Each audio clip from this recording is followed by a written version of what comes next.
এই গ্রামে থাকত হালকা। সে ছিল সবুজ দানবের মতো দেখতে, কিন্তু তার মন ছিল খুবই ভালো। হালকার খুব ইচ্ছে ছিল তার মায়ের জন্য একটি সোনার হার কিনবে।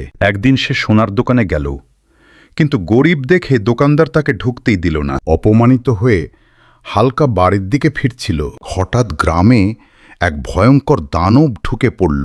একজন লোক মাইকিং করে বলল, যে এই দানবকে মারতে পারবে তাকে 10 কোটি টাকা দেওয়া হবে। এই কথা শুনে হালকা সাহস নিয়ে দানবের সামনে দাঁড়ালো। ভয়ঙ্কর লড়াইয়ের পরে হালকা দানবকে হারিয়ে দিল।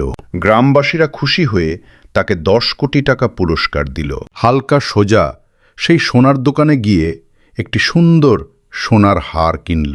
তারপর সে মায়ের গলায় হার পরিয়ে দিল। মা আনন্দে কেঁদে ফেললেন।